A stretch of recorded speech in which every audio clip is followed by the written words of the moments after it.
natin ang mga mahalagang talakayan. Bakit ba dapat na maging matuwid ang isang tao o ang isang kapatid sa daigdig o lalong-lalo na Kung ano nasa ating isip at nasa ating puso, yun ang ating magiging way of life. At ang ating way of life ay mag-result into action.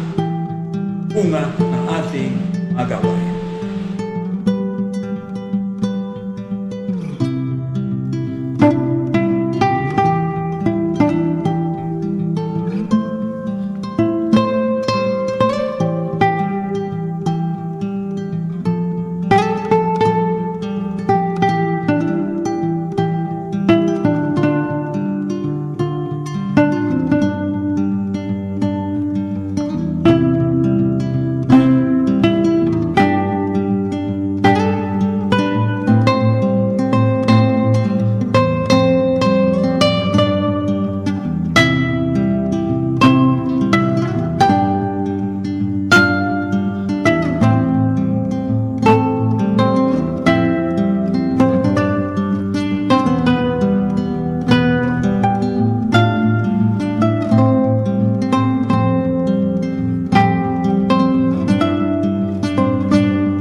Mga minamahal na mga kapatid,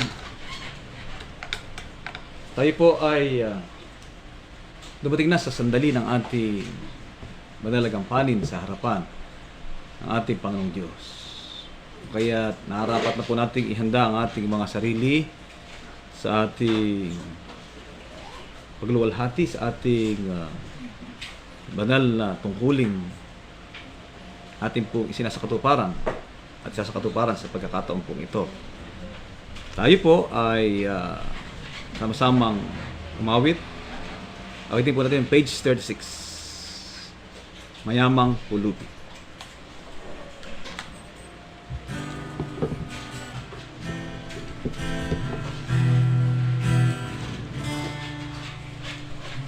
Buhay sa mundo, unang hiwaga,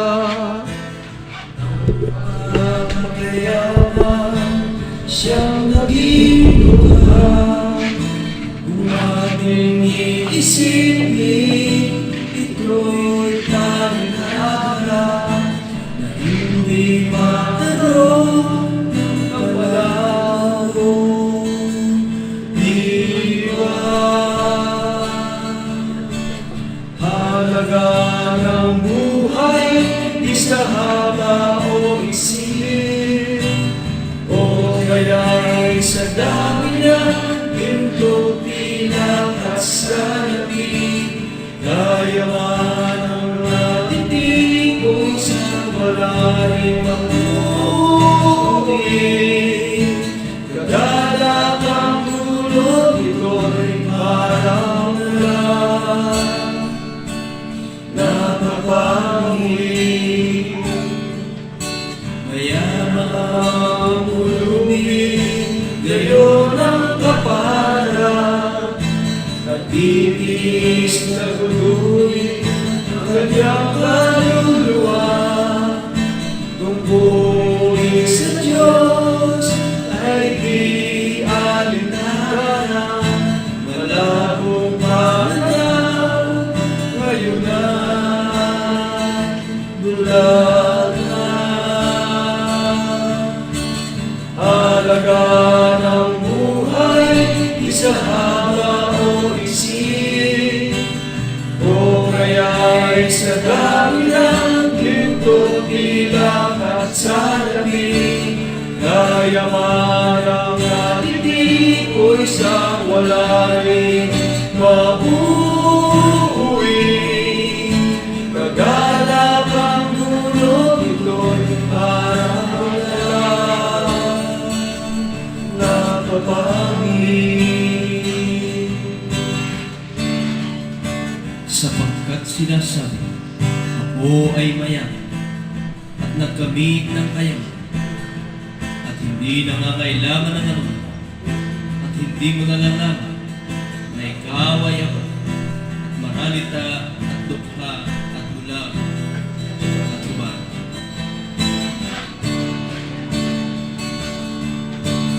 Halaga ng buhay, di sa haba o isip, o kaya'y sa dami ng ginto, pilak at salapi. Kayaman ang natitipoy sa wala rin mauuwi. Kagalak ang dulot, ito'y parang ulan napapangin.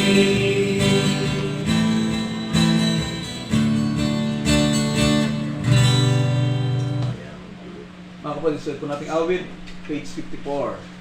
Simulain.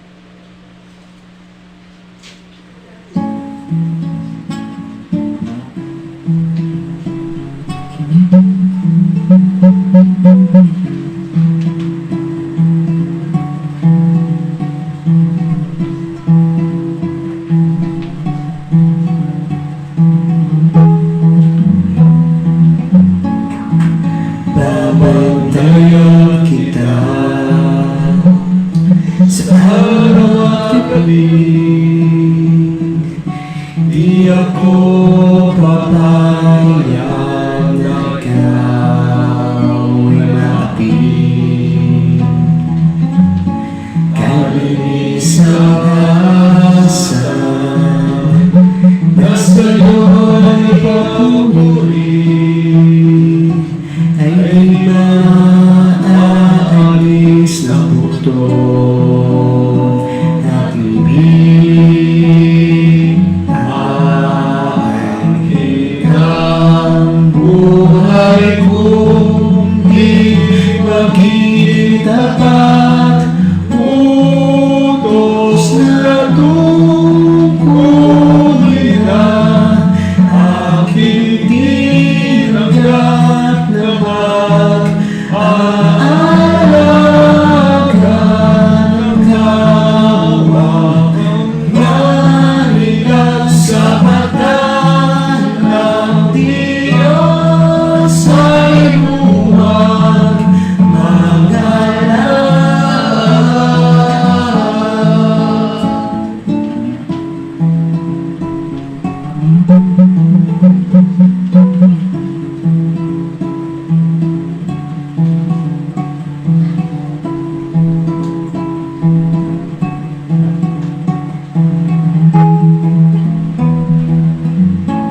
lumisot sa tulis ng bato. Palalaksin kita sa mga bisiko, puso'y aaliwin at harap ni Kristo. Aangkin ang buhay kong di makikita pa, utos na tungkol na aking tinagdamdaman. Aalaga nagawa ang marilang sa mata ng Diyos ay huwag mangalang. Aalalayan ka sa iyong paglalakad. Natatanglaw ako ang iyong nilalandas. Hahaglang ang lahat ng masasamang mga ng iyong kaaway na mapapahamak.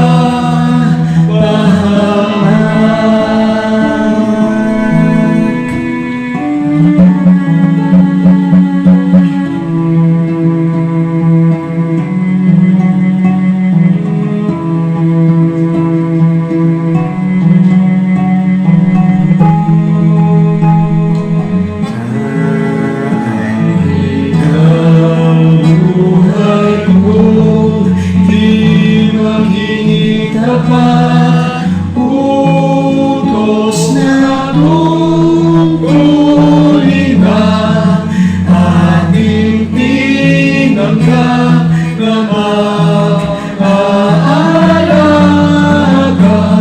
ng kawang Maria sa mata ng Diyos ay huwag mangalang.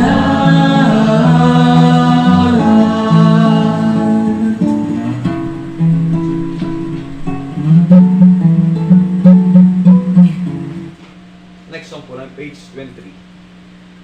Kahit dukha lang.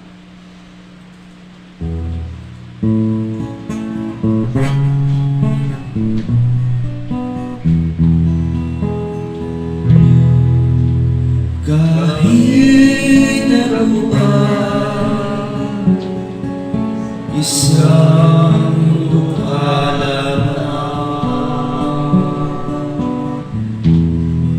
kulang man sa tulong ng sanlibutan,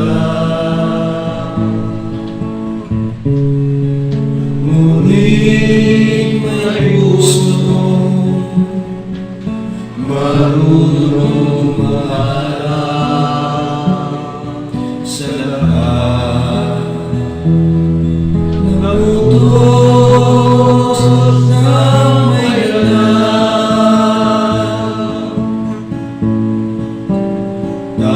Tanging ligaya mo sa aking buhay,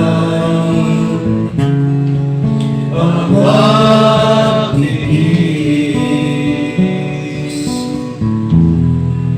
dahil sa taguling mga kahirap, di ko hilahin,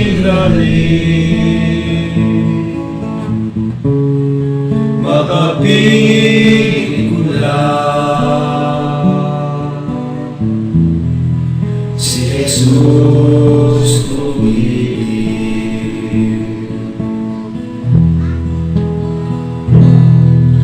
Ang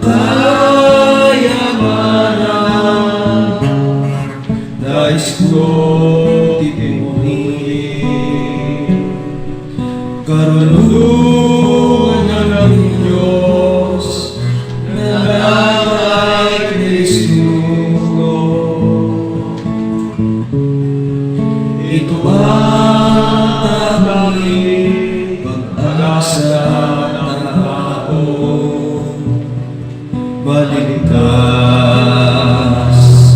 sa parusang darating.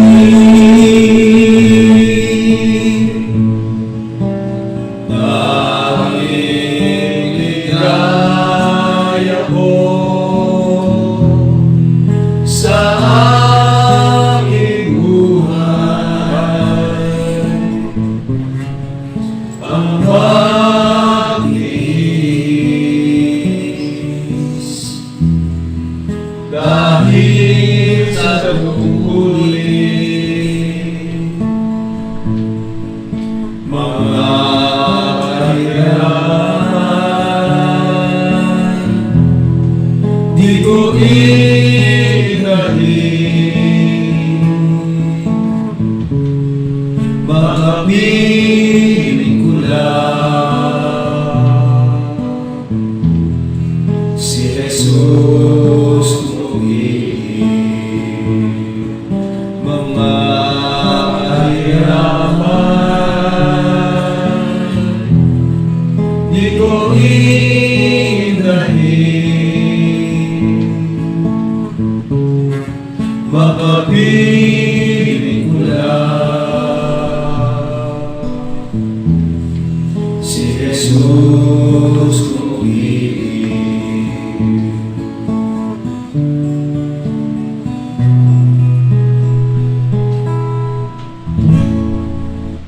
Mga kapatid, ang ating po huling awit, page 22, Tinapay na Kristo.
Nawa ka banala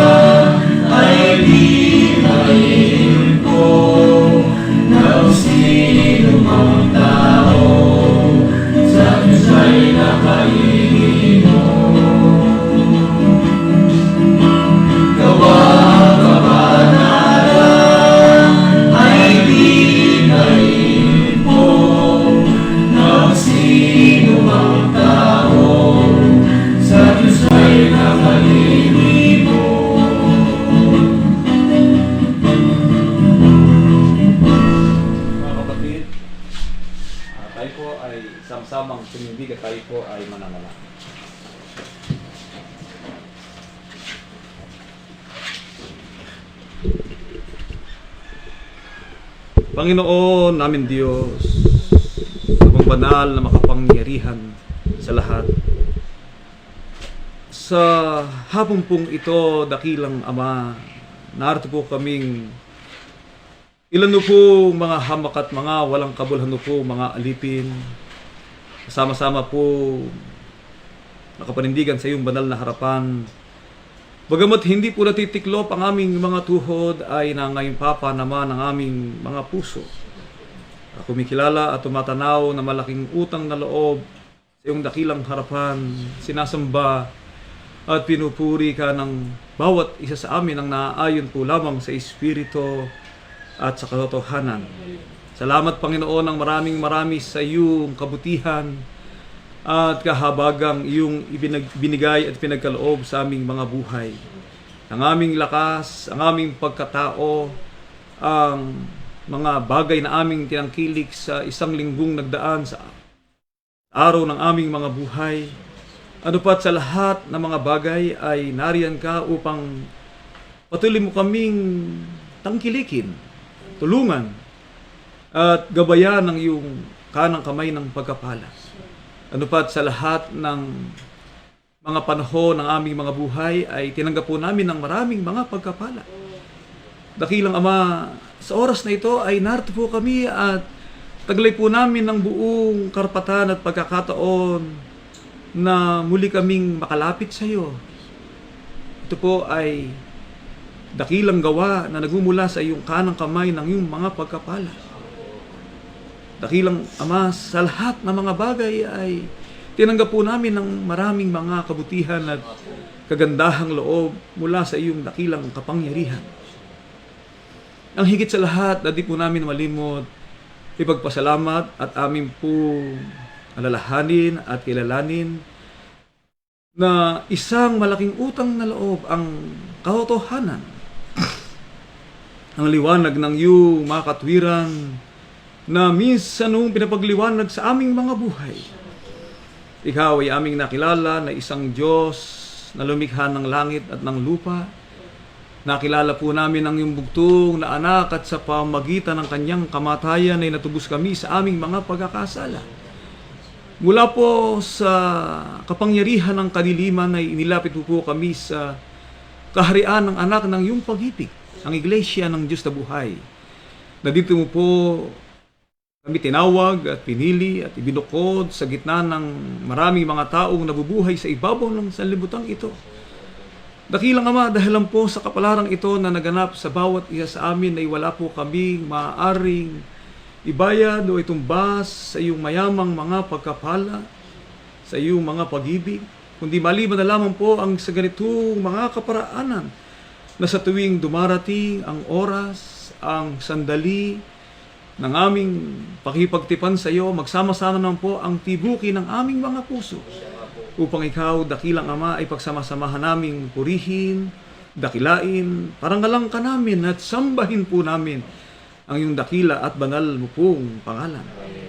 Dakilang Ama, kung kami may nagkasala laban sa iyo, sadyang ganito po ang kalagayan at katalagahan ng pagkalikha mo po sa bawat isa sa amin na kami ay nilalang mo pong may hina at marupok sa gana ng aming mga sarili na dingat na rin ay dahil sumpungan mo po sa mga pagkukulang at sa mga pagkakamali, sa mga bagay na di nararapat, sa mga bagay na likha ng aming mga karupukan at mga kahinaan na bunga ng daya ng sanlibutan ito, ng mga pagkakahawa sa daigdig na ito na batbat ng kasamaan at ng daya ng kalikuan.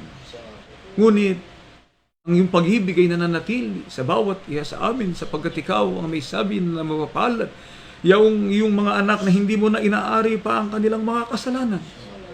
Dakilang Ama, matapos naming tanggapin ang kaloob ng Espiritu Santo at ang paglilinis ng aming mga budhi, ngunit ganito pa rin po ang kalagayan ng bawat isa sa amin na patuloy kaming magkakasala.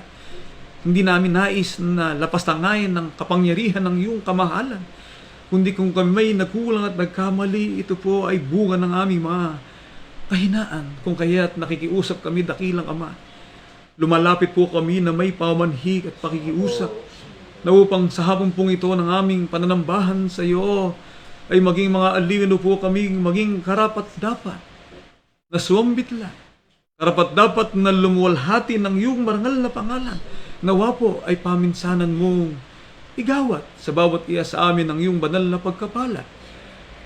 Sa kalilinis, sa ikawagkapatawad ng lahat ng aming managawang mga kasalanan. Dakilang Ama, alalahain po ang iyong munting pangasiwaan na inatangan mo ng mabigat na pananagutan sa pangasiwa sa aming iyong mga anak. Sa panguna po ng kapatid na Ruel B. Santiago, ang puno lingkod, na itinalaga mo sa aming pagkasama-sama, patulong ang lahat ng mga manggagawa sa bawat dako, patuloy mo kaming buklurin ng banal na pagkakaisa nagmumula sa iyo. Panatilihin mo po sa amin ng kapayapaan, ng katiwasayan ng aming pagkaunawa, na ang bawat iya sa amin sa kabila po ng kalagayan ng daigdig ay mapanuto sa matuwid na landas ng pamumuhay, sa pagsisikap at sa paghanap ng dakilang kaluwalhatian ng iyong dakilang kapangakuan.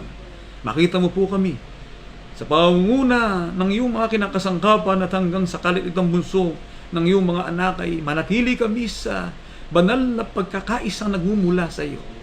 Nang tangi naming adikain, nang tangi naming layunin ay ang maglingkod sa iyo. Ganapin ang iyong mga kalooban hanggang doon sa oras ng aming mga kamatayan. Dakilang Ama, ikaw ang Diyos ng pag-ibig na dakila at mayaman sa kagandahang loob. Tulungan mo po ang bawat isa sa amin. Gabayan mo po kami ng kanang kamay ng iyong pagkapala. Ilayo po kami sa mga tukso, sa mga panganib na maaaring magbagsak ng aming mga pananampalataya. Sawayan mo po kami sa balinghaka ng aming mga puso. Ipatnugot mo po sa bawat iya sa amin ng iyong mga katotohanan, sa unahan at sa ulihan ng aming mga paglakad, upang kung makita mo po kami ng iyong bayan na nagsisikap at nagtitiis, taglay ang katyagaan ng aming paghihintay sa malaot madali sa isang takdang panahon, ay umaasa naman po kami sa iyong dakilang pangako, ang makarating po kami sa kasakdalan ng paglilingkod at makarating kami at makaabot po kami sa iyong ipinangako kong buhay na walang hanggan. Dakilang Ama, ikaw ang Diyos ng pag-ibig, na dakila at makapangyarihan sa lahat, na gagamot ng lahat ng aming mga karamdaman. Wala po kay kapatid na Luciminda Santiago, kapatid na Junior Santiago, kapatid na Loyola Manggubat, at lahat na ng aming mga kapatid na hindi ko na po na isa-isa ang kanilang mga pangalan, na sa aming kalagayan ay nakadarama ng mga karamdaman mula sa malaki hanggang sa kalit-litang mga pagkasiphayo ng iyong mga anak. Kung bagaman marapatin mo po, sapagkat nananalig kami ng lahat ng iting pinahintulot po sa amin upang aming mapagsanayan na magtiis. Ngunit ang lahat ng mga ito ililipas. Ngunit nakikiusap kami, dakilang Ama, sapagkat ang bawat lakas na ipagkakalo po sa amin ay magagamit naman namin sa isang malinis, sa isang masigla, at sa isang masayang pamumuhay at paglilingkod na siyang hinahanap mo po sa buhay ng bawat isa sa amin. Umaasa kami, Panginoon, na sa habang pong ito, ikaw ang Diyos sa dakila na siyang patuloy magpapala sa bawat iya sa amin at sa aming pag-aaral ng iyong mga salita. Patuloy mo kaming gabayan at tulungan sa lahat ng sandali ng aming mga buhay. Makapagsikap kami sa pananampalataya. Tulungan mo po ang iyong mga anak na nasa malayong dako, sa ibayong dagat. Sila na nasa kanilang mga tahanan, sa mga malayong lupain na kanilang kinaroroonan, sa kanilang dakon na kung saan ay malayo sa aming piling. Nananalig kami na ikaw ay hindi lamang Diyos na nasa malapit, kundi Diyos na nasa malayo. Ang iyong pagkapala ay sumasa aming lahat at umaasa kami, dakilang Ama, na ang lahat ng ito'y nakararating sa iyong banal na kaitaasan, ang aming mga pakiusap, ang lahat ng hinihiling po namin sa pangalan ni Jesus na aming dakilang tagapagligtas. Amen. Kapatuloy tayo, mga kapatid, sa ating manalagang panin sa mga sandali pong ito. Tayo po ay nasa lalong mahalagang bahagi na ng ating pagtitipon. Walang iba kundi ang pag-aaral ng mga salita ng Diyos na nakasulat sa Biblia. Bakit bigo ang layuin ng tao na masugpo ang kriminalidad sa isang bansa ayon sa Biblia? Wala pong bansa na maaari patunguhan ng isang kapatid na masabing ako'y paroroon sa France, Ako'y paroon sa United States of America. Ako'y tutungo sa Dominican Republic. Ako'y pupunta sa UK. O ako'y magtatago o pupunta sa isang lugar na walang tao sapagkat walang crime. Daigdig. Wala po tayong bansang patutunguhan na kung saan ay hindi nagahari ang tinatawag na criminality o kriminalidad. The criminality comes from the word crime. What is crime? A crime is the intentional commission of an act which is defined as a socially harmful and dangerous and specified, defined, prohibited, and punishable under the criminal law. Ang lipo ng ating ginagalawan ay maraming criminal law. Mga batas tungkol sa krimen. Para supuin ito, bawal po ito, o parusahan ang nagkakasala sa pagkakasala ng isang krimen. Sabagay ito po'y intensyon na gawain ng isang tao, ang resulta po ay nakapipinsala at nagiging panganib sa buhay ng isang tao, sa buhay ng isang bansa, sa buhay ng isang mamamayan na ipinakikilala ng mga batas tungkol sa criminal law. Makatwid ang krimen sa iba't ibang larangan ay nagahari sa buong daigdig at ayon po sa ating pag-aaral, bakit sa kabila ng pagnanasa ng tao na maiyayos ang kalagayan ng bansa ay nagiging bigo ito. Jeremias 13, ang talata po ay 13. Ganito ang nakasulat at ating pakinggan, mga kapatid. 13:23. Makapagbabago baga ang Ethiopia ng kanyang balat o ang leopardo ng kanyang batik? Kung makagagawa naman kayo ng mabuti na mga bihasang gumawa ng masama, hindi po makapagbabago ng kulay ang isang Ethiopia, isang negro, na hanggang sa buto niya'y tagos ang pagiging itim. Hindi makapagbabago po ang leopardo ng kanyang batik. Ganyan po ang kalagayan ng daigdig.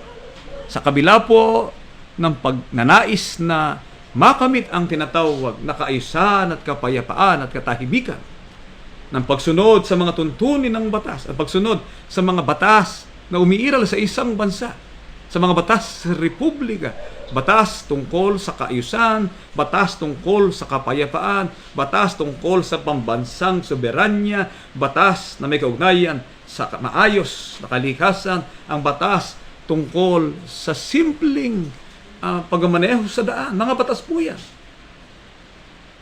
na inilatag, sinikap ng isang bansa na ang lahat naman ng ito'y isa ang tinutugo ng mga bagay na ipinahihintulot ng Biblia. Kaya po sa bansang Amerika, ang isang namumuno bago makapamuno ay nanunumpa. Ang kanyang kanang kamay at ang kaliwang kamay ay nakapatong sa banal na kasulatan. Ang ibig sabihin ng kanyang pamahala at pamuno'y nakabatay sa sinasabi ng Biblia. The Spanish law, the American laws, yan po ay pattern of our Philippine jurisprudence, the Philippine laws, constitutional law, criminal law, mga batas tungkol sa tuntuning umiiral sa iba't ibang larangan ng bagay ay ipinahihintulot ang ating mga batas. Ngunit hindi po mababago na ang tao po ay magiging kriminal. Ang tao po ay naging bihasa gumawa ng masama. Ano po ang malaking dahilan? 9, ang talata po ay 16, ganito po ang nakasulat. At ating pakinggan, mga kapatid. Sapagkat silang nagsisipatnubay sa bayang ito'y siyang nagliligaw. At silang pinapatnubayan ay nangapapahamak. Ano po ang sabi ng Biblia?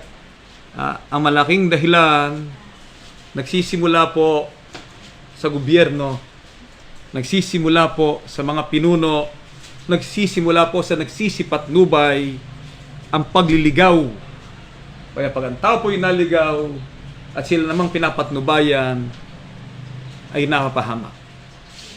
Mga kapatid, sa pamumuno po, ay nahati ito sa tatlong kapangyarihan in the highest order. Ang umiiral po sa buong daigdig ang kapangyarihan ng politika, the political power, the business power, and the religious power. Yan pong lahat ng yan ay kapangyarihang umiiral sa daigdig. At ang kapangyarihan na yan, mga kapatid, ayon po sa ating nadinig, sa tuntuning pinakilala ng Biblia, mismong ang mga nagsisipatnubay sa mga kapatid ay ang mga pinuno ay likas na nagtaglay ng tinatawag na kasamaan. Ang likas ng masamang pamamahala. Sa aklat po ng Micah 3, ang talata po ay 11. Ganito ang nakasulat at ating pakinggan, mga kapatid. Ganito po ang pagkapakilala ng banal na kasulatan. 3, talatang 11. Ang mga pangulo niya ay nagsisihatol dahil sa suhol. Mga pangulo, nagsisihatol dahil sa suhol. At ang mga serdot niya ay nagtuturo dahil sa upa. At ang mga propeta niya ay nangahuhula dahil sa salapi. Mga kapatid, pasinin po natin. Mula po sa gobyerno, maging sa relihiyon, at gaya nga po na aking sinabi, maging sa usapin ng pananalapi. Ang mga propeta raw ay nanguhula dahil sa salapi, sila ang mga leader ng daigdig. Mga tuwid, ano ang ating stand tungkol sa bagay na ito? Ang ating stand tungkol sa mga bagay na ito ay hindi po tayo makaaasa na tumino pa o magkaroon pa ng tinatawag na kaayusan ang isang bansa na para masabi nating makarating sa isang makadiyos na pamumuhay. Ang trend ng crime ay pataas ng pataas. Meron tayong tinatawag na crime index. At dito po sa Pilipinas, natitigil lang daw ang krimen pag may laban si Pacquiao. Wala nang laban si Pacquiao. Tituloy na naman ang krimen. Yun po ang sabi nila. Sapagat si Pacquiao ay lumalaban na rin para daw sa kapakanan ng bansang Pilipinas. At may magandang balita. Naibida sa akin isa nating kapatid, doon po ikay, pinalista ko na pangalan niyo. Sapagat pag dumating daw po si Pacquiao, bibigyan daw kayo ng 5,000. Swerte ko ata. Swerte no mga, kasi pag nagkamitin po si Pacquiao, binibigay niya ng pera. Kaya sabi ni Chavit Singson, pinakakawawa ikang kaibigan ko yan. Pag natalo, kasi ang pinibigay niya, pera niya. Pero ang ibang politiko, matalino. Sapagat pag ikaw ay kumandidato, kahit matalo ka, panalo ka, sapagkat meron kang suportang ibinigay ang iyong contributors. Meron kang suportang tinanggap mula sa iyong campaign fund. Kaya po iba, gustong-gustong tumakbo eh. Kaya po, titingnan po natin ang kalagayan ng daigdig, ang sitwasyon ng buhay sa daigdig mula po nung araw at dito sa tinatawag na Southeast Asia, ang Pilipinas po ang pinakakulelat sa pag-asenso at sa pag-angat dito sa Southeast Asia, at ang World Bank sa kanyang indicator ng sitwasyon ng ating bansa, bukod sa mataas ang krimen, ang dami na po ngayong nabobobong kabataan sapagkat hindi na natuto ng math, hindi na natuto ng science, hindi na natuto ng tinatawag na language. 74 ang ating 74th daw, Kapatid Arnold, ang ating ranking out of 74 countries, ang sabi ng World Bank. Kaya pag sinilip mo, saan nagkulang? Pag binuksan mo ang laman ng libro, ipinus ng gobyerno maraming mga proyekto Pero pag tinignan po natin, yung laman ng proyekto, nandun nga, pero ang mas malaking pakinabang ay nakinabang ang mga nasa mataas na pwesto ng gobyerno sapagkat sinasabi ng ating konstitusyon ang pinakamalaking budget. Pinakamalaking budget na ilalaan ng isang gobyerno para sa edukasyon. Pero kulang ng MOOE ang mga principal, di ba, Kapatid Arnold? Kaya ako nasabi yan si Kapatid na Aldous, inilatadahan ko yung isang buong ganun ng ng aming eskwelahan. Lagi ako nagpalatada. May budget yan wala raw budget. Wala raw, pero pag tinan mo yung budget ng national budget ng gobyerno, mga enhancement, etc. Naiipit. Naiipit sa kamay ng mga pinuno. Mga kapatid, ganyan daw po ang nangyayari sa gobyerno o sa pamahalaan. Kaya pumasok po dito ang corruption at ang salita pong crime. Kapag ang susunod na bakit umiral ang pagsagana ng katiwalaan sa mga bansa? Isaiah 62, limanagin po natin yan mamaya. Kasi medyo malawak po itong criminality. Pag inisa-isa ko po sa inyo, hindi lang po ako abogado, pero marami po uri ang crime. Hindi ka nag-face mask. Nakita ka ng pulis, kasuhan ka, kriminal ka. Bakit? Kasi, bawal. Pag ibinawal ng gobyerno, at nilabag mo ang quarantine procedure, nakalagay doon, prohibited yan, at meron niyang nakalaan na parusa. Sapagkat ang ibig sabihin po ng crime, ang batas, na may na intention mong nilabag, na nakapipinsala. Pandemya ngayon At sa tinatawag na pandemya, nakahawa ka ng ikaw ay may sakit, nakahawa ka sapagkat ikaw ay naka-quarantine, meron kang kasong kriminal. Kumatay ka ng aso.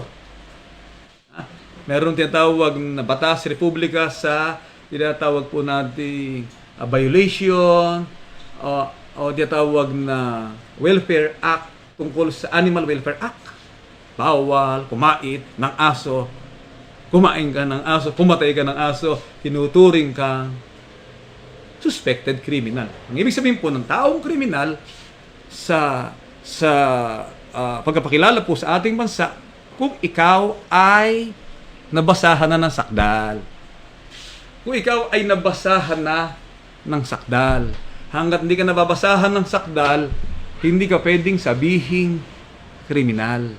Ikaw ay tinatawag na suspected criminal sapagkat ang tinatawag na crime na nagawa mo, kinakailangan may complaint. Pag walang complaint, sa mata ng ating batas, wala kang krimen. Dahil walang complaint. Pero sa Diyos, na ginawa mo, walang complaint, merong complaint, kaya iba po yung crime sa paningin ng Diyos sapagkat siya ang tumitingin ng bagay na ginawa mong mali na meron nakalaang parusa, ikaw ay tinuturing na isang nagkasala. At ang isang nagkasala, na kahit hindi mo alam, ikaw pa rin ay nagkasala at sa kanyang paningin ay ikaw ay isang kriminal. Binambo mo'y pusa. Pag nakita ka ng mga tawag po na animal ang tawag po nila, mga nagsusulong yan, pwede kang kasuhan. Sapagkat ang pet lovers, bawal daw. Kaya napakarami pong paliwanag. Kasi Kapatid na Leo, aaralin yan sa susunod pag nagbar siya sa susunod na taon, magna-number 1 sa criminal law. Dati kasi taga-DOJ yan Di ba? Nandiyan ba si Kapatid Leo? Di ba? Di ba Kapatid na Leo? Kaya kausado niya yan yung tinatawag na the procedures of crime. Ngayon, pag wala pong reklamo, wala kang resolution. Walang probable cause. Kaya kung walang probable cause, hindi dadaan sa hukom. Ang problema po, ito nangyayari, narito, tatakpan ng kadiliman ng lupa. Ang nang salimot na dilim ang bayan. Ngunit ang Panginoon ay sisikat sa iyo at ang kanyang kaluwalhatian ay makikita sa iyo. Inihula na noon pa na talaga may masamang pinuno. 28:15 na aklat ng kawikaan. Kung paano ang umuugal na leon at ang gutom na aso, kayo ng masamang pinuno sa maralitang bayan. Yan po ang usapin ng politika ngayon. Masamang pinuno. Si Bongbong Marcos ba isang kriminal? Definitely yes. Sabi nung detractor. Hindi po ako. Bakit daw kriminal si Bongbong? Wala naman siyang kasalanan. Wala rin naman siyang pinatay. Kriminal daw siya. Sabi ng mga umuusig sa kanya, sapagkat may utang po siyang 8,000 piso. Sapagkat nalabag daw niya ang tinatawag na tax code nung siya ay gobernador pa lamang, sapagkat hindi raw nakarating sa opisina niya yung notice ng BIR, kaya siya umalis and gumapang ang order ng gobyerno kasi tinutuligsa siya. Kaaway niya lahat si Cory, lahat na pinababagsak ang Marcos Ang problema, itong kaso pong ito na inilapit sa kanya, sinampa sa kanya, gumapang from the BIR to the Regional Trial Court hanggang sa Court of Appeals. Kaya pagdating sa Court of Appeals, tinapos ang kasong talagang may utang siyang 8,000 at dapat makulong ng ganitong kasi may penalty pag hindi ka nagbayad ng buwis. Pag nasa gobyerno po kayo, di ba, Brad? At sila kabanaran, may salin kayo, may buwis kayo. Pag hindi ka nakabayad at nasampahan ka ng natawag na prosecutor, nabigyan ka ng letter of authority. Di ba, Kapanadjing, may sulat po kayo sa Department of Energy. Sulat po sa Department of Energy, nakitinda raw kayo ng isang pirasong gas na walang tatak, DOE. Pag yun na umakit yan, magbayad na po kayo. Penalty na kayo. Para wag na umabot ka sa gobyerno. Pag nag-penalty ka, ay okay na. Kaya yung pagbubuwis mo, ayan ang ginagawa ng mga kalaban si Al Capone hindi mahuli-huli Nung araw sa Amerika, public enemy number 1, hindi mahuli-huli. Walang evidence Kaya talagang siya ay isang kriminal. Ang ginawa ng kalaban, doon binutasan sa tax law. Nakakulong si Al Capone dahil sa ang daming niyang pag-aaring sasakyan, ang daming niyang kabuhayan, ang daming niyang lupain, ang daming niyang bank account, ngunit kapos ang ibinabayad niya sa gobyerno ng buwis sapagkat meron tinatawag na tax code. At pag hindi ka nagabayad ng buwis, itinuturing kang kriminal. Kaya yung magalit kay Bongbong, ayaw patakbuhin kasi baka manalo Malakas Bakit malakas? Tapos na ang 50-year term ng kanilang tubo ng Marcos Gold, kung sabihin, noong 2020 pa. Ninakaw po ba yun? Si Marcos po ba isang kriminal? Walang masabing siya isang kriminal. Sapagkat wala namang kasong na isang pa laban sa kanya. Si Imelda po ba isang kriminal? Meron siyang grab case na nabasahan, kaya maaari siyang sabi isang kriminal sapagkat nagbayad sila ng natawag na sa class suit na galing sa Amerika sa Hawaii ay nagbinayaran ang mga NPA dito.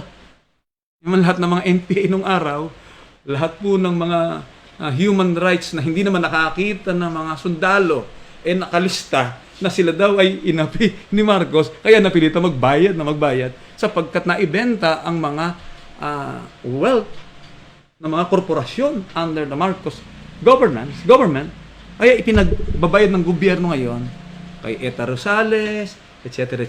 Kaya siya ay isang kriminal sa harap ng kanyang mga kaaway.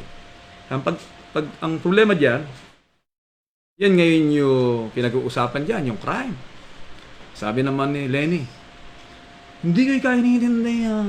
Disqualification na yan. Kay Marcos, tinalo ko na ikanong araw yan. Hindi niya naiintindihin. Kaya yung mga nag-aaway ngayon na politiko, kanya-kanya po silang pasamaan dahil puro pinasasama nila ang isa't isa sa pagiging kriminal. Kaya si Ping Lacson, pag umakyat na naman yung nag-trending siya, umakyat, ang bubuksan dyan, baliling case, di ba? Puratong baliling. Kaya lahat po sila ay nagsasabuyan ng putik. Hindi nila alam na sa pagkasabuyan ng putik na ito, ang tao po ay naniniwalang ito ang makapag-aahon sa kahirapan. Siya ang makapag-aahon sa kahirapan o ang kandidatong ito ang magpapabago ng bansa para sa tinatawag na kapayapaan. Ngunit, ang masamang pinuno, mga kapatid, ano po ang resulta? Ay maralitang bayan. Ang Pilipinas po ay panahon po ni Rizal ay tinuring ng may cancer ng lipunan. Hindi na nakaahon. Panahon ni Fidel Ramos, tayo raw ay magiging tiger economy. Pero hindi naging tigre, naging pusa lang. Naging pusa ang ekonomiya ng bansa.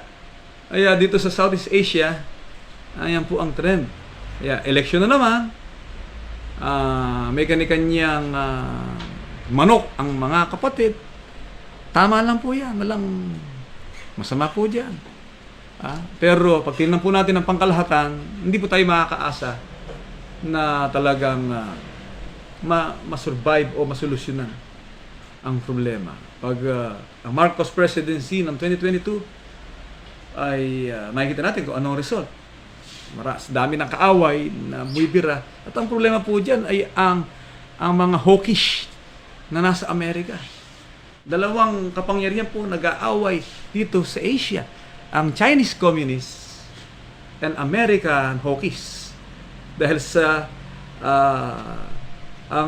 labanan po ngayon ay nandito na sa East Asia o sa Western Pacific. Ito ang tinatawag na military theater na pinag-uusapan para magkamal ang tinatawag na yaman ng isang bansa. Kaya kung ang susunod na Pangulo ay nais ko ang pagbaba ng krudo, babanggain din yun ng kalaban niya.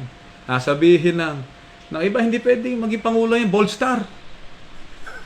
Nagbo-bold. Isang krimen ika, yung Lucio. Dami ng pahinira. Bata ika ni Herman Moreno yan. Yan ikay kumabit sa isang bakla. Dami ng krimen. Kasi po, ang ibig sabihin ng krimen, anumang batas, maliit at malaki, na merong nakalaang parusay, tinatawag na crime. Utang ka sa gobyerno 8,000. Problema niya ni BBM yan. Ang problema, doon po sa resolution ng Supreme Court. The Supreme Court resolution ng 2001, ang sabi po ay withdraw ng kanilang lawyer ang appeal. Withdraw sapagkat sapat na sa kanila na hindi siya ikinulong, kundi pinagbayad na lang ng 36,000 pesos. Kaya doon sa mga nag-aaral ng batas, it is a plainly a convicted criminal sapagkat hindi nga ikinulong, kundi napatunayan naman ng batas na siya may crime sapagkat nag-penalty siya ng 36,000 pesos sa utang niyang 8,000 piso. Kaya ang bigat ng mga usapin ng politika, po? Kaya para sa Diyos, silang lahat, nagsasabuyan lang po yan ng putik. Yan ay laro ng daigdig, laro ng masama.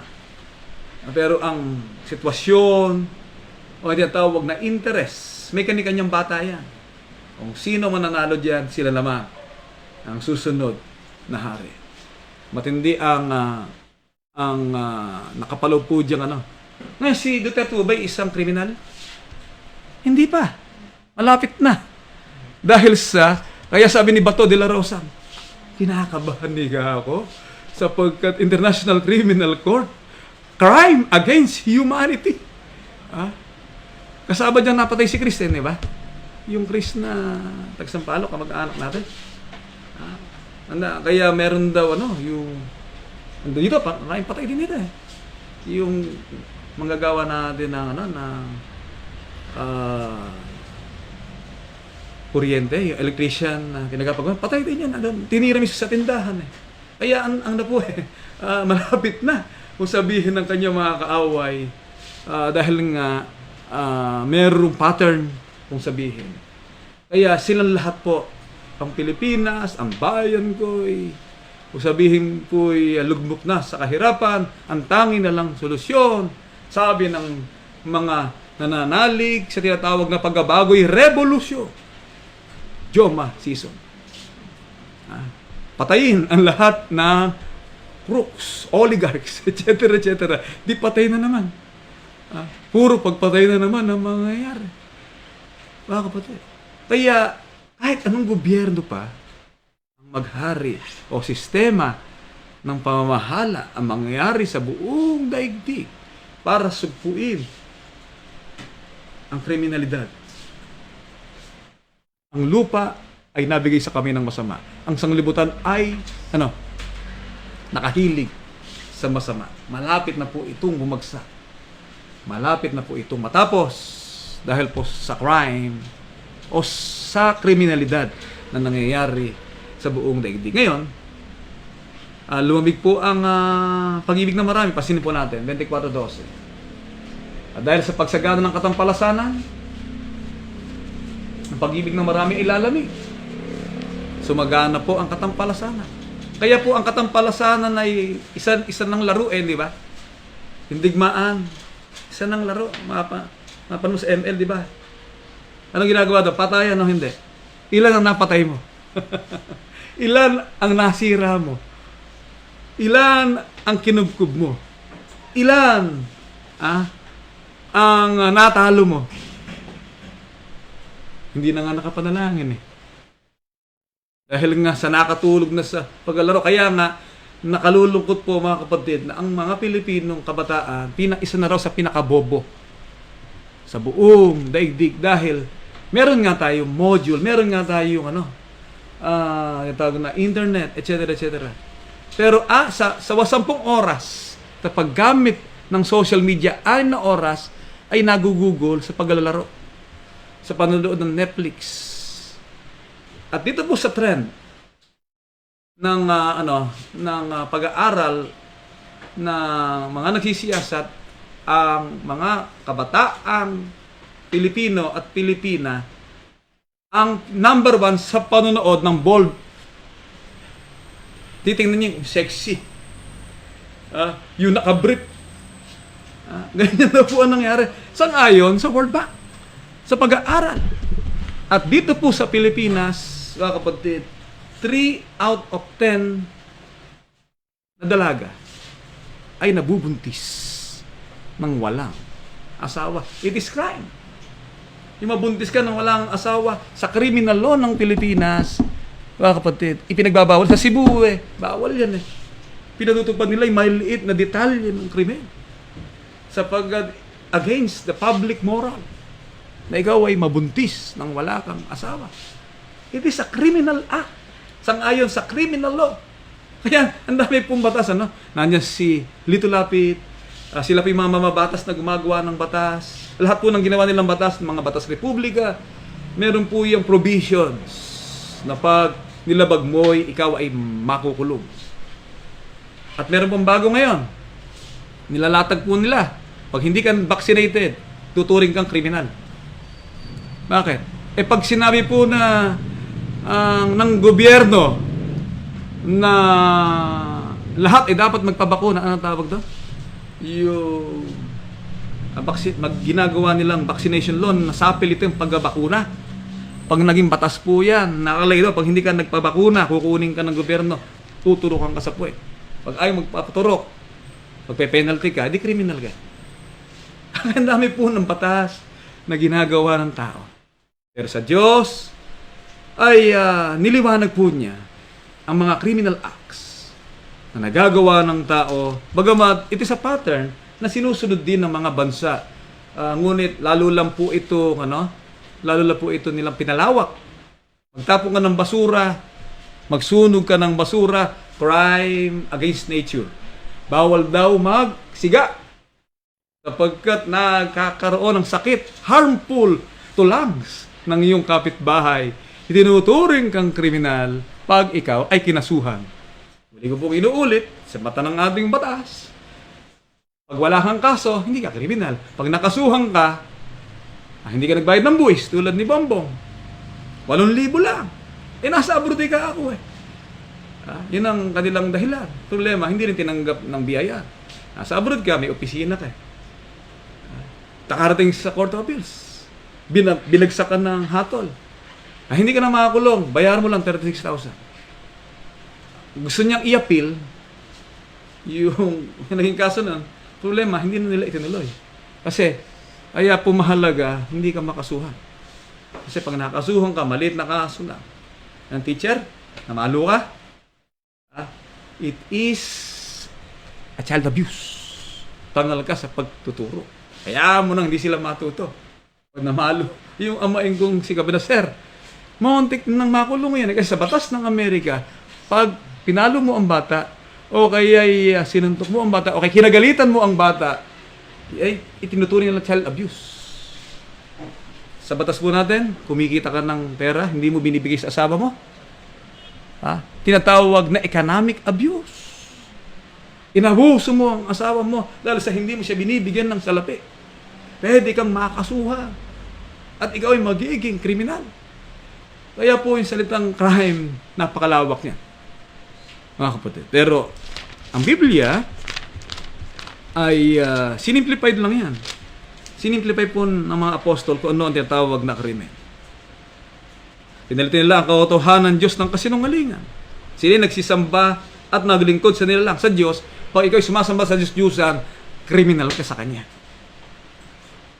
Naglingkod daw sa nila lang kaysa sa lumalang na siyang pinupuri magpakilanman. Dahil dito ibinigay sila ng Diyos sa mga mahalay na pita sapagkat pinilitan ng kanilang mga bahay ang katutubong kagamitan ni Yaong nalaban sa katutubo. Yung si Charis Tempenko naging Jake Cyrus. Pinalitan ang pagkatao niya. Sa Diyos po, kriminal niya. At yan din naman ang mga lalaki na nang iwan ang katutubong gagamitan sa mga bahay na agningas sa kanilang karumihan ng pita ang isa't isa na gumagawa ng kahalayan ng mga lalaki sa mga kapwa lalaki at tumatanggap na kanilang sarili ng kagantihan ng kanilang pagkakamali. Sodomy. Dito, parang okay na eh. Gusto na rin ibatas yung lalaki sa lalaki, same-sex marriage. Pero sa Islamic law, putol lang ulo yan. Sa Biblia, bawal po yan. Palibhasa, hindi nila minagaling na kilalanin ng Diyos, ibinigay sila ng Diyos sa isang mahalay na pag-iisip upang gawin yung mga bagay na hindi nararapat. Nakapuspo sila ng buong kalikuan ng kasamaan ng kasakiman. 650,000 based on corporation law. May transaction na 8 billion. 600,000 lang. Mas napakahinang korporasyon nun. Ay, ang Pangulo, sumasakit ang ulo. Dapat binitawan niya. Dapat, sabi nga ng magaling na abogado at advisor, si Francis Tolentino, hayaan mo ika. Huwag mo ika ipagtanggol. Sabi ng isang kaibigan, dapat ikang ginawa dyan, pinatakas na. Kasi ipagkatanggol mo yung kasakiman, 650,000 pesos, ang iyo tinatawag na kapital sa pagninegosyo, 8 bilyon. Ang transaction mo na pwede namang gawin dito sa Pilipinas, ang nakinabang ay isang ibang bansa, matinding kasakiman, hindi fair trade. Nilabag ang tinatawag na fair trade. Na yung mga Pilipino ang dapat na mauna. Yung crime on the high seas. Yung krimen na ginagawa ng mga inchik sa mga mangingisdang Pilipino na ipakakain sa kanilang mga anak, maglalakbay na 3 araw patungo sa West Philippine Sea para pag-uwi ay makatulong sa mga anak nila at sa mga mahal nila sa buhay na sa kanila naghihintay. Ang gagawin ng mga inchik ay babanggain ang sasakyang bangka ng mga Pilipino at ikukulong sa gitna ng karagatan. Crime on the high seas. Napakarami pong krimen. Yan po'y likha ng kasakiman. Kaya ang Pangulo unti-unting kumakambyo . The Americans are coming. Iniiwan na unti-unti ang China. Bakit? Kung hindi ka nag-Amerikano, makakulong ka. Tiyak yun. Hindi ka nag-Amerikano, delikado ka. At dito, ang labanan po ay mabigat . Kasakiman ng treasures. Kasakiman ng oil reserve. Dito po, kaya tumaas ang langis. Part ng kasakiman niya. Magkano ba ang langis ngayon? Ang gasolina ba? 68. Ako, kahirap magsasakyan ng gasolina. Hindi nakakasiyang 1.5 mo sa Batangas. 2.5 pag diesel. Dati 1.8 lang makakabalik. Ngayon, 2.5 ang mga gas mo. Bakit tumaas? Meron po yung manipulation. Kaya po, yung kasakiman. Kaya kung tawagin economic sabotage, sinasabotahe ang ekonomiya, bibili ka ng imported na gulunggong na galing sa Pilipinas, na i-importin mo sa China. Patapos na sila sa sa gobyerno Patapos na sila sa pamamahala. Pag napalit na si Lenny o si Bongbong, iba na lahat yan.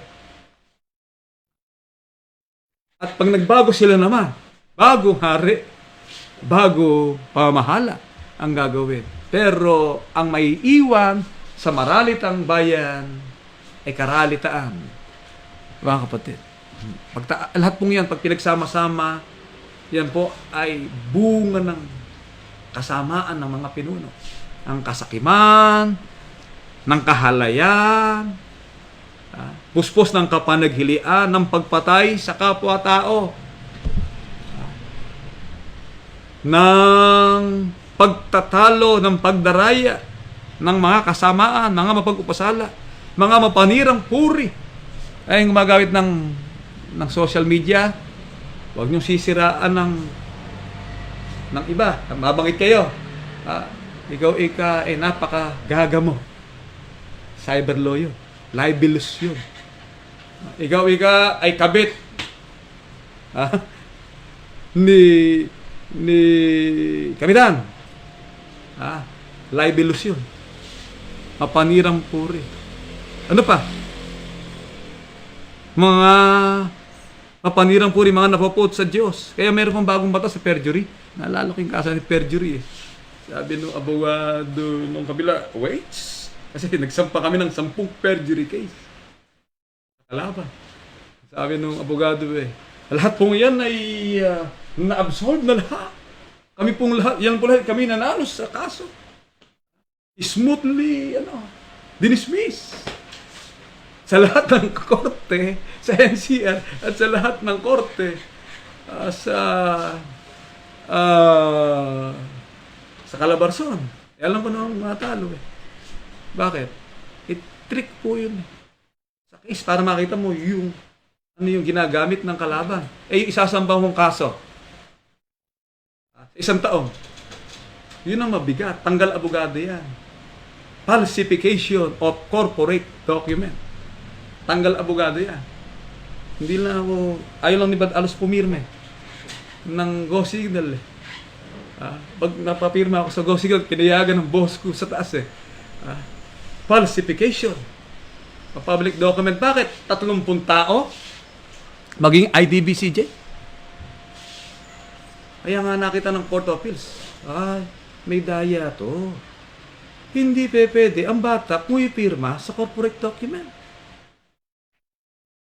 2 taong bata nakapirma sa corporate document. It is a crime. Isang maliwanag na gawaing kriminal na yung IDBCJ binubuo ng 1,000 members, disenfranchise mo dahil lang sa pandarayang gagawin mo sa isang corporate document. Malaking kasalanan po yan sa pamunuan. Ngayon, kung mo ganyan po ang case built up unti-unti, hindi na minamadali. It's a long game. Kumbaga sa basketball, pahabaan ng resistensya, ubus na resistensya ng kalaban kumbaga sa pusali hanggang labas na hanggang matay yung pusali ubus na lahat si Brad Aldos ngayon pala magsisimula. Hindi pwede hindi ka managot. Hindi ka pwede hindi ka magbayad ng mahal sapagkat it's a crime. Bata, pinapirma mo, sabihin mong ikaw ang successor. Namatay na yung ating Yuma. Pero bago siya namatay, sinabi ko, panalo po tayo.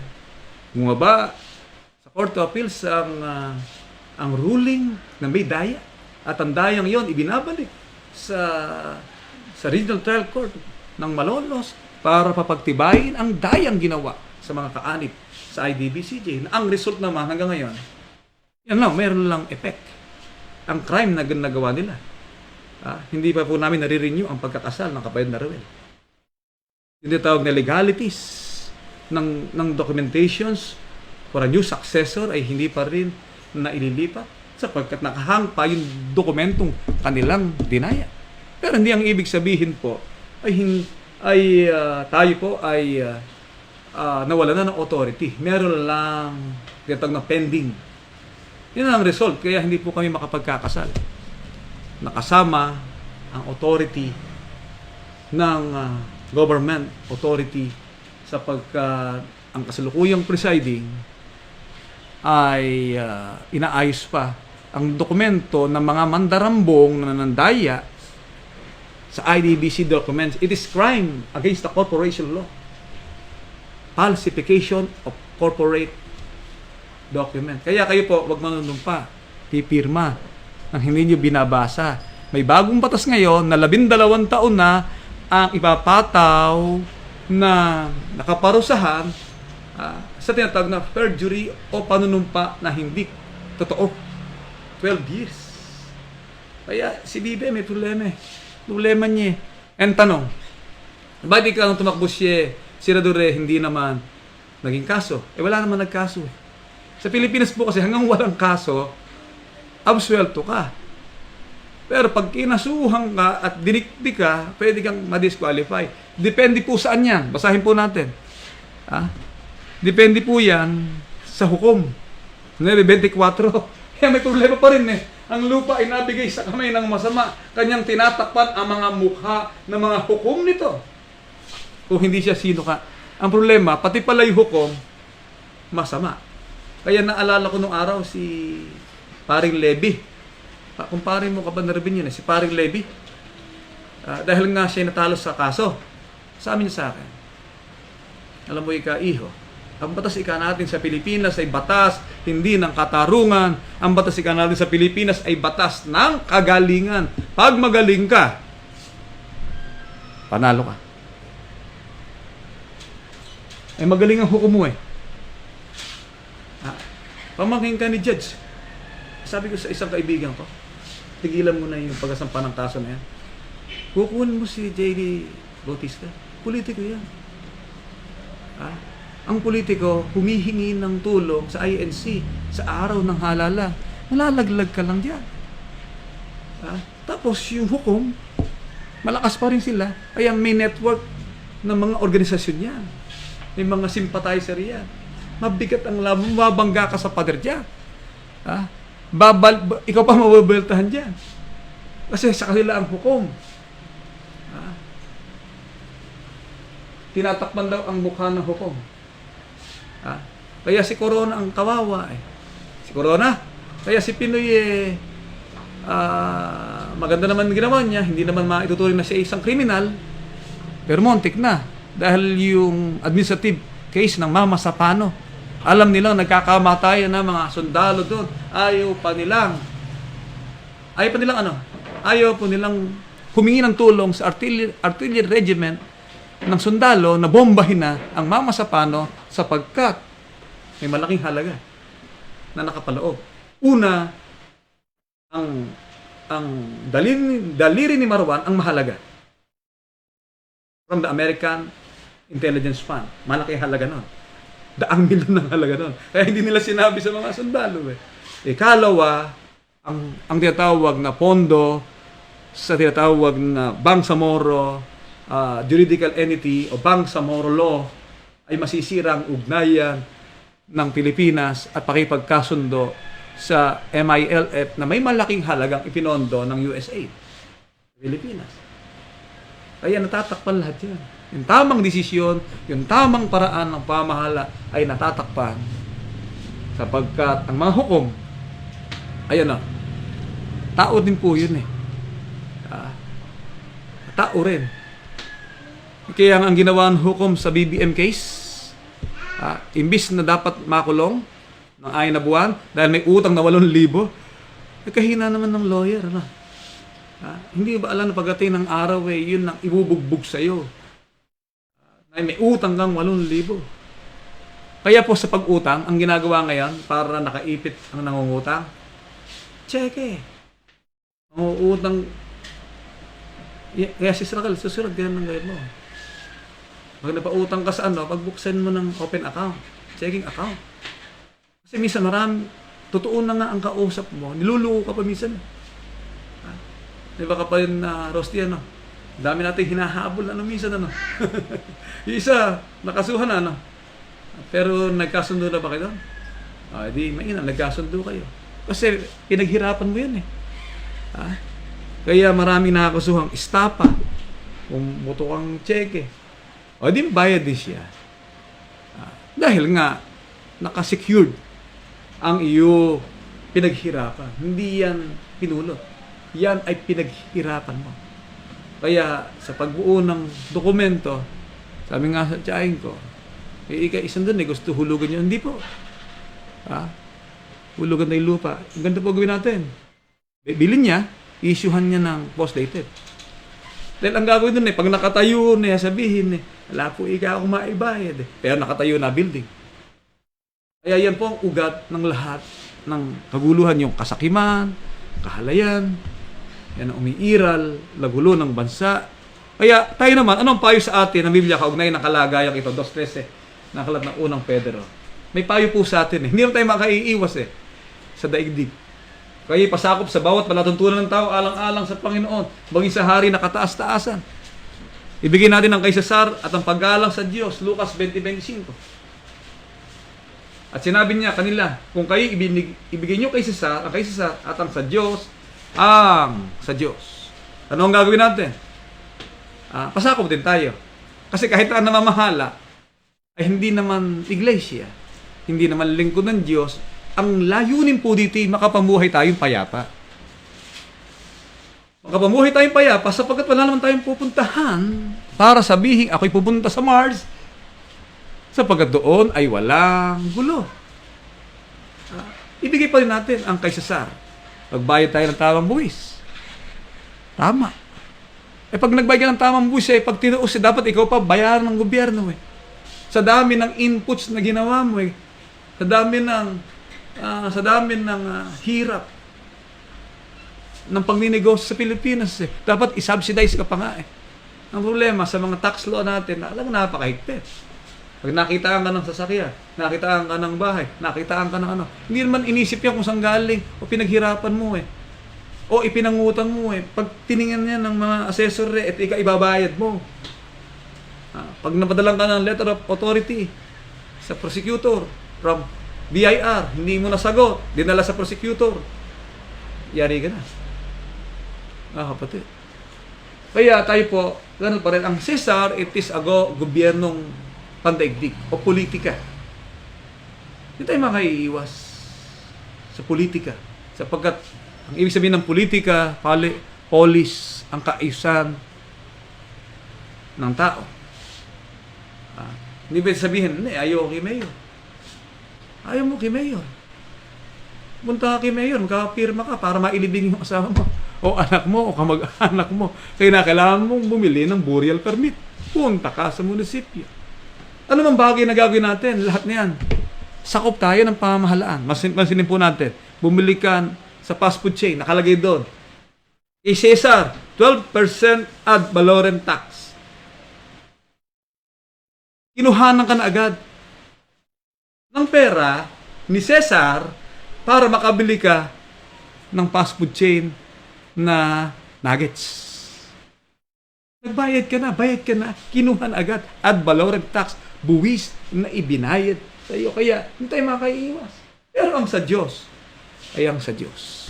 Ang mahalaga lang po, hindi masira ang ating pananampalataya. Ang mahalaga lang po, hindi tayo mapahamak. Ang mahalaga lang po ay hindi tayo magkaroon ng kaguluhan sa kaisipan ng ating paglilingkod sa harapan ng Diyos. Malinis na pananalita, malinis na pamumuhay, malinis na paghahanap buhay, malinis na pakikipagkapwa, malinis na budhi. Yan po ang ating kailangan. Anumang ating gagawin, tingnan po natin. Baka meron tayong nalabag ng mga batas. Patuntunin. Sabi ng batas, pag nagmaneho ka, 60 kph. Nakasagasa ka, magkakaroon ka ng crime against the public property o kung tawagin po kakasuhan ka ng reckless imprudence resulting to damage of property. Kasi, natagisan mo ang sasakyan na may halaga. Po, ang dami ng usapin ng krimen. Ngayon, mayroon po usapin ng politics dito. Na kung tawagin po, sapagkat tayo po nasa ilalim ng tinatawag na Republican democracy, meron po tinatawag na sapalaran. Ang iba nating mga kapatid ay nakay Bongbong Marcos. Lahat na may dugong Ilocano, Bongbong yan. Si Kapatid na Glenn, hindi ko masisising Bongbong yan eh. Valdez po yan eh. Paggulong-gulungin mo ang daigdig. Bongbong Marcos ang sisigaw niya. Bakit? Ilocano yan eh. Valdez. Si Fabian Ber, si Ferdinand Marcos, at si Fidel Ramos, iisa ang lahing pinanggalingan, pamilya ng Valdez. Glenn, Kenneth, Valdez, Coronel. Hindi pwedeng mag-Lenny Robredo yan. Iba naman, mga kabaihan, Lenny, ang gusto. Iba naman, Pacquiao. Bakit? Bibigyan daw ng puhunan si Emmy. Bakit hindi maboto si Pacquiao? Lahat na may negosyo, pinag-ilista sa kabartuan. Ewan mo, totoo. At bibigyan ng additional working capital.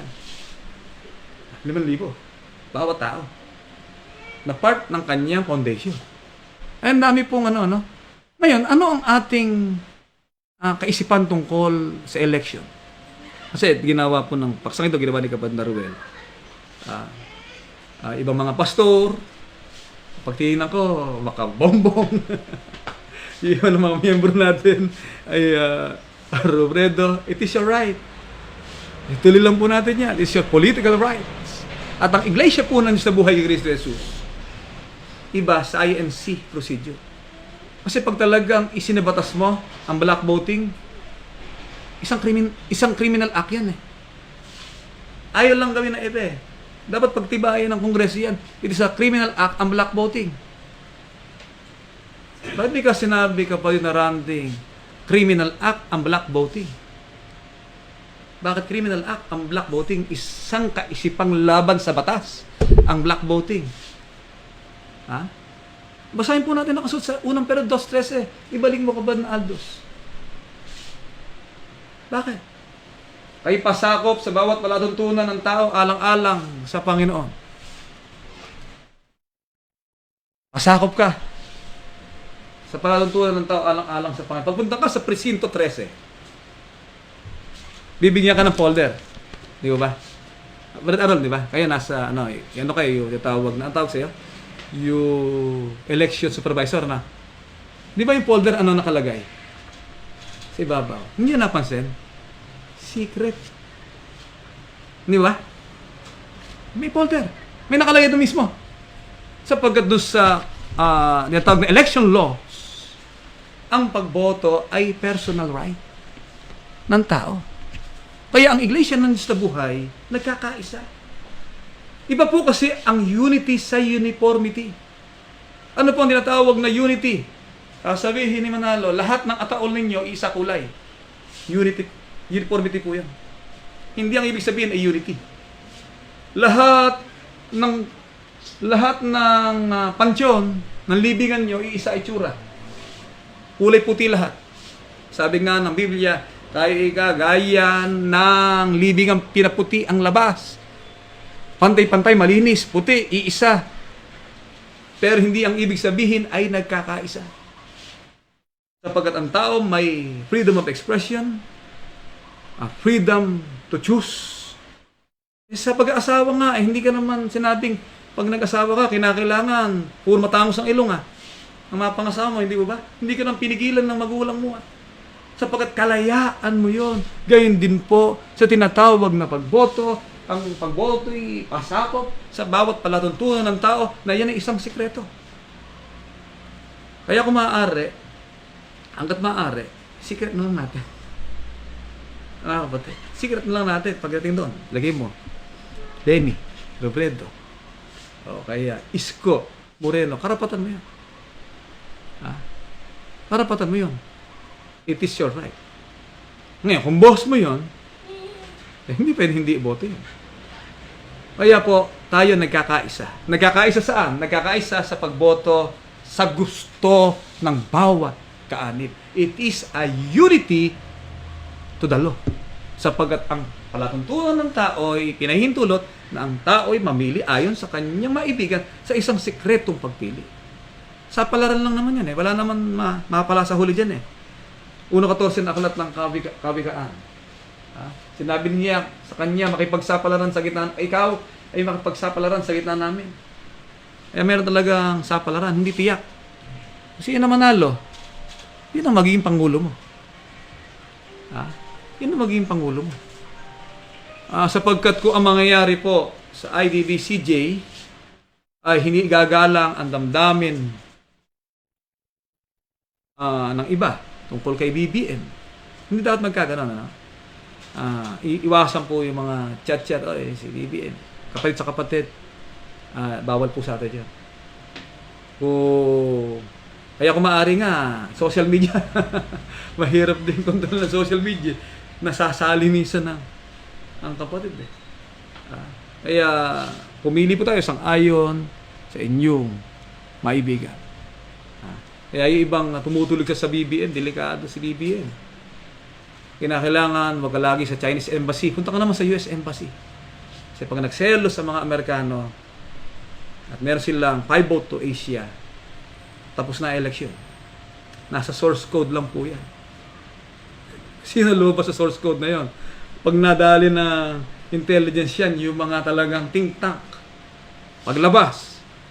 Si Marcos ang dapat naman nung una eh. Bakit ka daming kagalit, daming kaaway.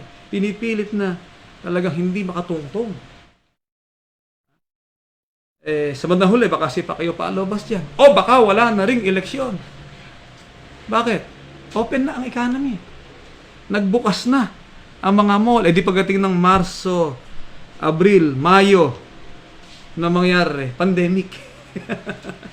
Pandemic at wala na po eleksyon. Di, tapos din yung sapalaran, 1-17, kaya kailangan maging matalino po tayo. Sino man ang ano man ang kalagayan, walang kabuluhang naladlad ng silo sa paningin ng alinmang ibon. Kaya minsan, ang kasalanan o ang crime ay nagagawa ng tao sapagkat meron talagang panilat eh. Meron talagang silo ang batas. May silo ang batas. Kaya iwasan po natin tayo masilo. Sumali tayo sa political expression, sa political rights, pero huwag mong ay buhos ang iyong kalooban. Huwag ibubuhos ang iyong damdamin. Kung ang nais mo, access, walang masama. Access mo yun eh. Gateway mo yun eh. Kung ang gusto ko sana kung nanalo yung iboboto ko at pakiusapan ko. Para po ako tumino ang DepEd. May isang kilalang makagabago ng kaayusan ng DepEd. Gagawin natin sekretary ng DepEd, kapatid na Arnold Galvez. Pinsan po ni General Galvez yun eh. Di ba kaayos ng pandemic response? Kanya nang dapat nalalagay. Patitino po ang DepEd. Aayos ang DepEd. Pag naging sekretary ng DepEd si Bad Arnold. Yung construction ng eskwelahan, MOE, ibigay nyo kay Bad Arnold yan. Pa-appoint po natin. Kaya pag nanalo po yung kaibigan ko, kaya request ko talaga, baka po pwedeng ang may hawak ng utility ng buong Nevesia, kapalit ko. Kasi po, siya mismo ang hawak. Hindi po masama, right mo yun eh. Hindi mo ba? Paano ibaboto ng anak ko, yung kalaban ng kung doon siya, kaibigan niya, ang apo ng mayor. Hindi masama, kaibigan mo yun eh. Doon ka naghahaponan. Bakit naiboto yung hindi mo kilala? Kaya po, hindi masama, expression lang yan. Yan po ay walang masama. Pero sasama yan pag ikaw ay nasabit sa crime. Corruption, sa crime against humanity, sa crime against public morals, sa crime against taxation, against business, environment, etc. Against the law of God. Yan po ang pinakamabigat. Kaya tayo po, ingatan natin ang pananampalataya 6:16 na kalat ng Efeso. Pakinggan po natin. Bukod dito, tagalay ninyo ang kalasag ng pananampalataya na siyang ipapatay ninyo sa lahat ng nagdidingas na suligi ng masama. Ang mahalaga dito, hindi mawala ang faith. Kasi the rise and fall of the empire. Pag nawala na po sila, wala na rin yan. Tapos na lahat yan. Pero ang mananatili po sa atin ay ang pananampalataya. Pinakamahalaga po sa lahat ang ating pananampalataya na anuman at sino man at anuman ang kalagayan ng ating bansa sa kabila na ito'y patuloy sa pagsama. Patuloy na ang crime sa isang bansa hindi magsugpo. Tayo naman nakatayo, nananatiling maayos, malinis at sumusunod sa utos ng Diyos. Ang sabi niya, pasakop palatuntunan ng tao. Pag sinabi ng gobyerno, binatas ng gobyerno sa pilitang pag-vaccine, mabaksin ka. Pero ikaw, wag na, kasi tinamaan ka ng Sinopharm. Isuda. Lumaki ang ano niyan eh. Hindi magamot ng doktor. Ganun pala, may lamig. Na Sinopharm pa. Lalabas talaga ang ano mo. Yan, Kabanadje po yung tingin ko dyan eh. Kasi nung magpaturok siya, meron na siyang allergy. At sa trendy sa America, sa Chinese, nakabasa po ng Chinese isang babasahin na ginawa ng mga Chinese scientists na ang pinakamapanganib na vaccine ay ang Sinopharm. Sabi nila, biglang pinakulong yung ano eh. Yung napakainit daw sa katawan, di ba? Mainit sa katawan. Kaya yung iba talaga allergic. Kaya si Israel, iwasan ng Moderna, kumare Sinovac or Pfizer. Kasi doon po sa Moderna, dalawa lang naman ang namamatay sa 300,000 katao. Ikaw lang naman ang merong sakit sa lugar nyo na yun eh. Huwag kang magpaturo ng Moderna. Tingnan niyo po sa sa clinical trial, 2 out of 300,000. Ang 300,000, 3 bayan ng San Juan, ng Rosario, at ng Padre Garcia, mahigit 300,000 yan. Ikaw lang naman na may ganyan yung anaphylaxis. Delikado ka. Pag naturuan ka ng Moderna, kasi ang zero casualty ay doon sa mga may ganung allergic reactions sa antibiotic ay ang Pfizer at ang Sinovac. Yun ang sabi nila. Yun ang nakita sa clinical trial. Pero yung Moderna, 2%. Dalawa sa 300,000 ang casualty. Casualty na malala o severe o kaya talagang tinamaan. Bagat hindi namatay, talagang karoon ng malaking reaksyon. Mga kapatid, hanggang dito po at lumalayo ang ating usapan, ang aralan. Ang mahalaga po dito, ano man ang mangyari, know the laws. Alamin po natin ang batas ng Diyos, batas ng mga ng lipunan. Umiwas po tayo sa gulo, umiwas po tayo sa krimen o sa kasalanan. Hanggang dito po, walang pasalamatan. Tayo sama-samang tuminig at mag-ukol sa maikling panalangin sa pagkatapos ng ating pag-aaral. Panginoon namin Diyos, amang banal na makapangyarihan sa lahat. Sa mga sandali pong ito, dakilang Ama, matapos na aming mapag-aralan ang indong butil ng iyong mga kautuhan. Loobin mo, Panginoon, naway matala ng malalim sa liha ng aming mga puso at malakaran. May sa kabuhayan habang pinauutang mo po kami ng buhay at mga kalakasan. Salamat, Panginoon. Maraming salamat po sa karapatan na ipinagkaloob po sa bawat iya sa amin na hanggang sa mga oras pong ito, itaglay namin ng liwanag ng aming pag-iisip at nagagampanan po namin ng katungkulan. Hindi sinabalikan ito po sa aming mga buhay. Dahil po dito, Ama, kami nang po'y nananalig na naging isang samyo na kaluguran sa iyong banal na kaitaasan ng aming mga pag-aalay. Magsilbing katunayan o pagdating ng araw, manahin naman po namin ang iyong pangakong buhay na wala hanggan. Dakilang Ama, ikaw ang Diyos na dakila. Patuloy na gumagabay sa bawat iya sa amin. Patuloy na tumutulong sa amin upang mapanuto at mapabuti ang aming mga kalalagayan. Ilayo po kami sa mga tukso, sa mga kasalanan, sa kasamaan, maaaring kuminsala ng aming mga pananampalataya. Partilihin po kami sa liwanag ng iyong mga aral upang kumagkagayon anuman ang kasalukuyang kaguluhang nagaganap sa buong daigdig. Iba't ibang kriminalidad o krimen na nagaganap sa palibot ng aming mga buhay. Kami naman po ay makapamuhay ng isang mabuti at tapat na mamamayan ng aming bansa, ng aming pagsasama-sama sa loob ng iyong banal na kulungan, na kami naman ay nakapaglilingkod sa iyo na buong kalakasan hanggang doon sa oras ng aming mga kamatayan. Maasa kami, Panginoon, ng iyong pagkapala, dahil na bendisyon ay patuloy mong igagawad sa bawat isa sa amin. Maging ang kapatawaran sa lahat ng aming mga nagawang mga pagkukulang ay patuloy mong ipatanggap sa bawat isa sa amin. At umaasa po kaming lubos na ang lahat ng mga bagay na aming kahilingan na bunga na rin ang pananampalataya ng iyong mga anak ay dagdago na po ipagkakaloob. Ang lahat ng hinihiling po namin sa pangalan ni Jesus na aming dakilang tagapagligtas. Amen.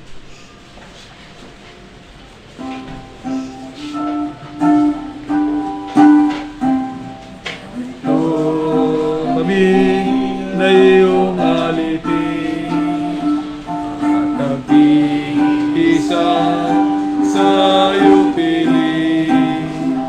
Dalangin, awit ay inihain, sana ay marapati. Banal na handog ang tanging alay ng iyong lingkod ay bendisyonan ng bayan ng kaloob. Ang handog na uong sa Espiritu ay tungkulin ang likod ni Kristo upang ipahayag ang Ebanghelyo ng kanyang ministeryo.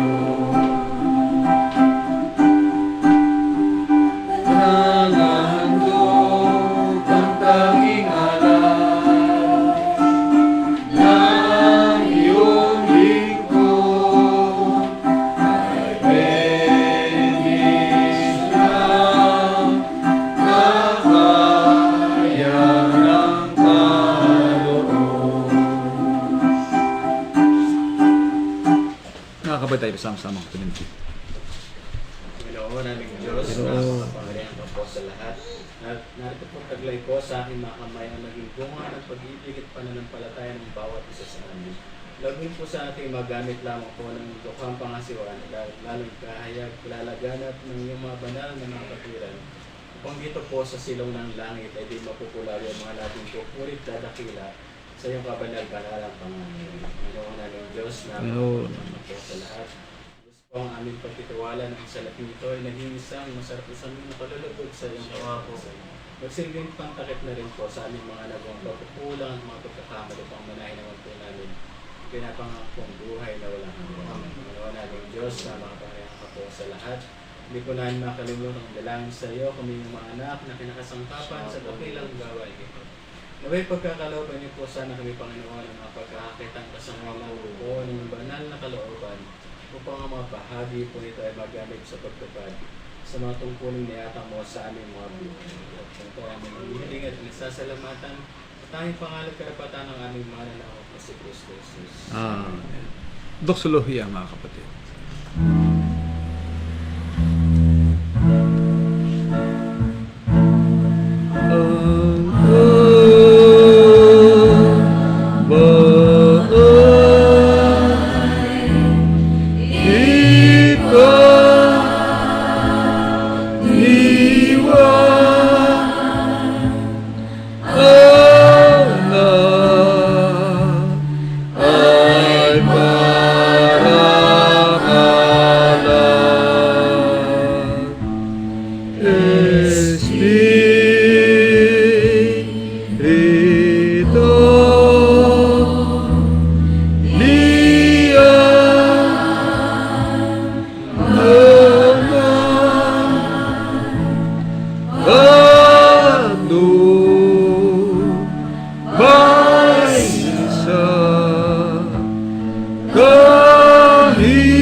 sa bisa ng karapatan na ipinagkatiwala ng Diyos sa kanyang kinakasangkapang mga mangaral, naway tanggapin natin ang walang hanggang pag-ibig ng samang sumasa mga langit, na kaya ng biyaya, pagliligtas, kapayapaan, pag-ibig, at ang pakikilakip ng kanyang banal na Espiritu na maghari sa ating mga puso, wala ngayon at magpakailanman.